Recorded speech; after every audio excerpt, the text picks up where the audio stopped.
तो सीटीटी 2026 परीक्षा अब दरवाजे पर ही है। जी बिल्कुल। और ये वो समय है जब तैयारी का मतलब कुछ नया सीखना नहीं होता, नहीं, बिल्कुल नहीं। बल्कि जो सीखा है उसे हम्म। उसे और बेहतर और धारदार बनाना होता है। बिल्कुल।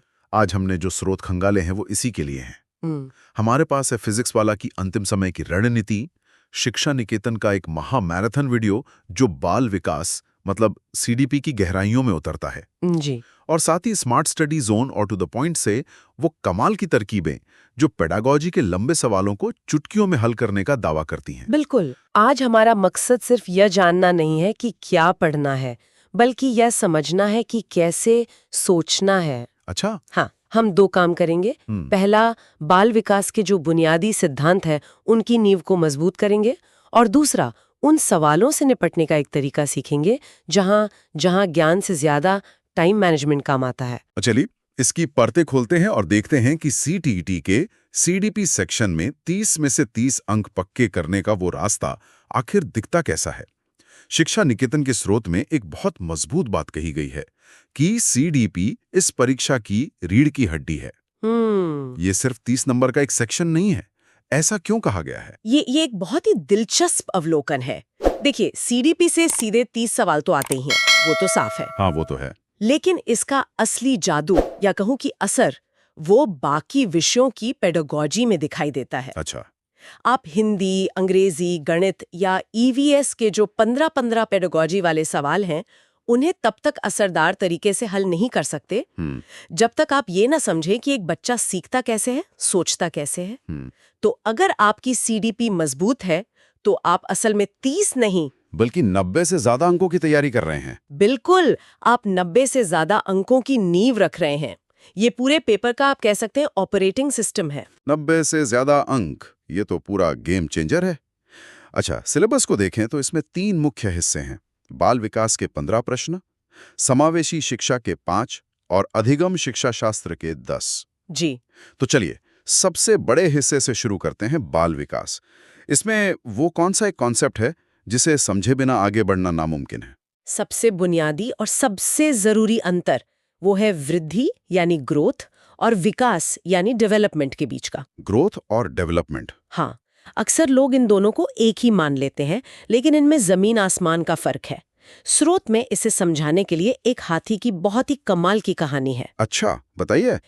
एक आदमी एक विशाल हाथी को बस एक पतली सी रस्सी से बंधा देखकर हैरान रह जाता है। वो महावत से पूछता है कि इतना बड़ा जानवर इस मामूली रस्सी को क्यों नहीं तोड़ रहा। हाँ, ये तो कोई भी सोचेगा।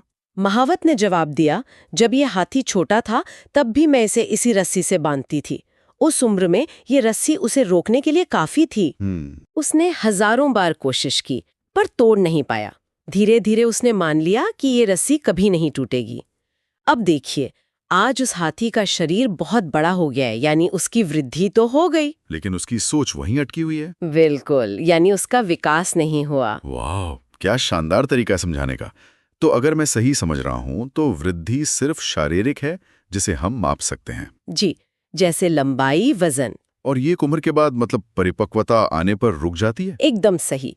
जबकि विकास एक ऐसी प्रक्रिया है जो गर्भ से कब्र तक यानी वूम टू टूम चलती है। ये कभी नहीं रुकती? कभी नहीं। यह मात्रात्मक होने के साथ साथ गुणात्मक भी है। इसमें सिर्फ शरीर नहीं बल्कि 4 मुख्य आयाम शामिल हैं: शारीरिक, संज्ञानात्मक, सामाजिक और भावनात्मक। मतलब फिजिकल, कॉग्निटिव, सोशल, इमोशनल। पीसीएसई। हाँ, पीसीएसई। और ये चारों आपस में जुड़े हुए हैं।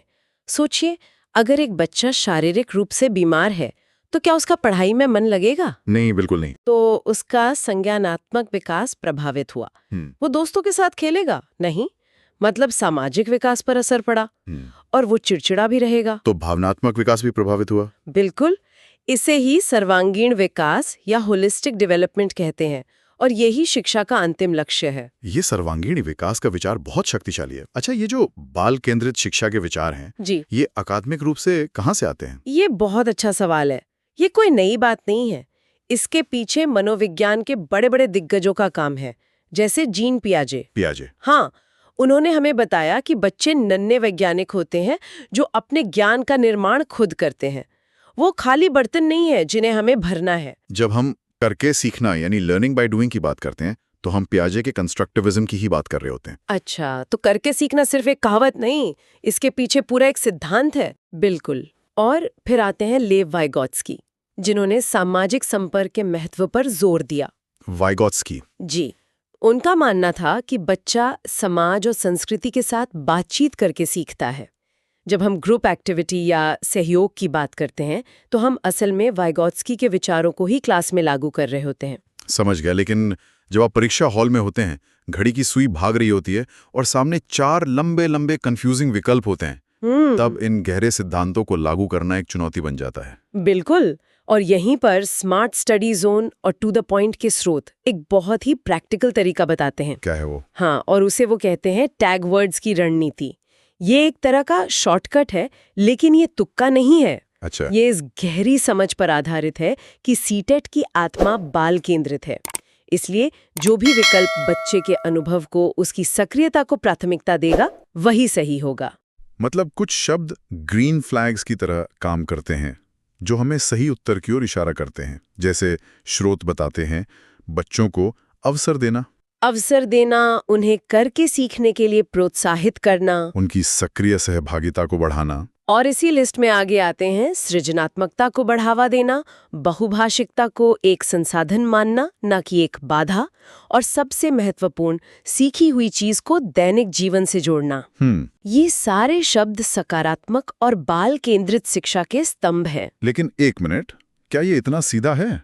मतलब क्या हमें पूरा सवाल पढ़ने की जरूरत ही नहीं, बस इन जादुई शब्दों को ढूंढें और जवाब टिक कर दें? ये सुनने में जितना आसान लगता है उतना है नहीं, है ना? आपने बिल्कुल सही नस पकड़ी है।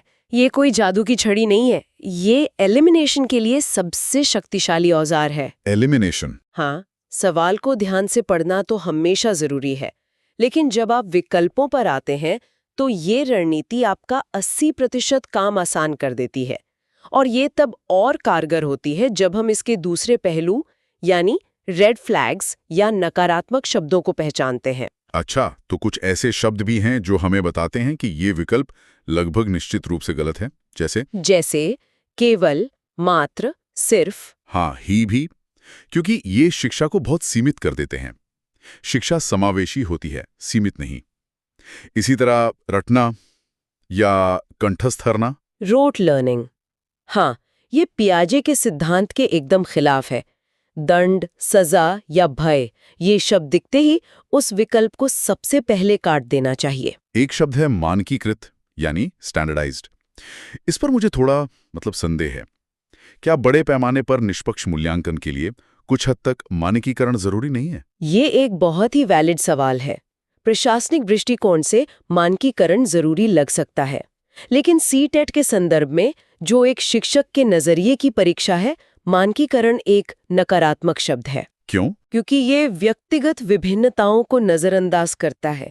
ये मानता है कि सभी बच्चे एक ही तरीके से सीखेंगे और उन्हें एक ही पैमाने पर परखा जाएगा। ये बाल केंद्रित शिक्षा के मूल विचार के खिलाफ है। हमें लचीलेपन को चुनना है, मानकीकरण को नहीं। ये बहुत बड़ी बात है। तो ये सिर्फ शब्द नहीं है, ये अपने आप में एक पूरी विचारधाराएं हैं। बिल्कुल, और ये कोई हवाई विचारधारा नहीं है।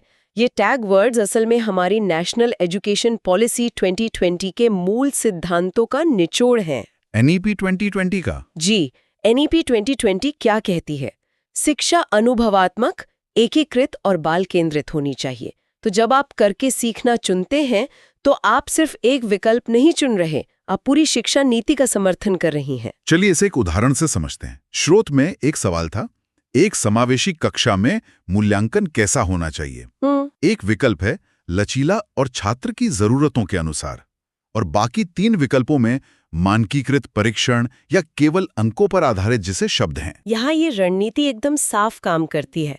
मानकीकृत और केवल, ये दोनों नकारात्मक टैग वर्ड्स हैं। उन्हें हटा दें। उन्हें तुरंत हटा दें। अब आपके पास जो बचा है लचीलापन, ये एक सकारात्मक शब्द है जो व्यक्तिगत विभिन्नताओं का सम्मान करता है। वही सही उत्तर है। समय भी बचा और सटीकता भी बढ़ी। जी। एक और पीछे होता है, एक जाल नहीं वाले सवाल। अगर प्रश्न में ही नकारात्मकता हो, जैसे इनमें से कौन सा विकास का सिद्धांत नहीं है, तब क्या करें? ये एक बहुत ही जरूरी बिंदु है। यहाँ पर खेल उल्टा हो जाता है। अब हमें उस विकल्प को ढूंढना है जिसमें नकारात्मक बात कही गई हो, क्योंकि वही हमारा सही उत्तर होगा। अच्छा। जैसे एक आम सवाल है कि विकास का सिद्धांत कौन सा नहीं है, और एक विकल्प होता है विकास एक समान गति से होता है। हम जानते हैं कि विकास निरंतर है, लेकिन उसकी गति वो हमेशा एक जैसी नहीं होती। हाँ, बचपन में तेज, फिर धीमी। बिल्कुल, इसलिए एक समान गति विकास का सिद्धांत नहीं है, और यही उस सवाल का सही जवाब था। ठीक है, तो रणनीति तो समझ आ गई, लेकिन अब जब इतना कम समय बचा है तो अपनी एनर्जी लगाएं कहाँ? इस पर फिजिक्स वाला का स्रोत एक बहुत ही सटीक विश्लेषण देता है। हाँ, उनका सुझाव बहुत व्यावहारिक है। वे हाई यील्ड टॉपिक्स पर ध्यान केंद्रित करने की सलाह देते हैं। हाँ, यील्ड टॉपिक्स। ये वो टॉपिक्स हैं जिनसे लगभग हर साल हर पेपर में सवाल आते ही हैं। अंतिम दिनों में कोई बिल्कुल नया टॉपिक उठाने के बजाय इन पर अपनी पकड़ मजबूत करना ज्यादा समझदारी है। और ये टॉपिक्स कौन कौन से हैं? सबसे ऊपर हैं पियाजे, वाइगॉत्स्की और कोहलबर्ग। इनके सिद्धांतों से 3-4 सवाल पक्के हैं। फिर आती है समावेशी शिक्षा, उसका कॉन्सेप्ट। इसके बाद राइट टू एजुकेशन एक्ट 2009 और एनसीएफ 2005, इनसे सीधे सवाल आ जाते हैं। ओके। और अंत में बुद्धि के सिद्धांत, खासकर हॉवर्ड गार्डनर का बहुबुद्धि सिद्धांत। अगर किसी ने सिर्फ इन 5-6 टॉपिक्स को ही बहुत अच्छे से कर लिया तो भी वो सीडीपी में बहुत अच्छा स्कोर कर सकता है। तो सलाह यह है कि अंतिम दिनों में चौड़ाई से ज्यादा गहराई पर ध्यान दें। बिल्कुल, स्मार्ट रिवीजन का यही मतलब है। तो आज की इस पूरी चर्चा को अगर समेटें तो कुछ मुख्य बातें निकल कर आती हैं। पहली, सीडीपी सिर्फ एक विषय नहीं बल्कि पूरे पेपर की नींव है। जी। दूसरी, पियाजे और वाइगॉट्स्की जैसे विचारकों को जानना हमें क्यों का जवाब देता है। और तीसरी, परीक्षा हॉल के लिए ये सकारात्मक और नकारात्मक टैग वर्ड्स की रणनीति एक बेहद कारगर हथियार है। और ये सब सिर्फ परीक्षा पास करने की तरकीबें नहीं है, ये असल में शिक्षा के उस मूल दर्शन को आत्मसात करने का तरीका है जो कहता है हर बच्चा खास है, हर बच्चा सीखने की क्षमता रखता है और सिखाने का हर तरीका बच्चे के इर्द गिर्द ही घूमना चाहिए। जो इस दर्शन को समझ लेता है वो आधी से ज्यादा जंग वहीं जीत जाता है। जाते जाते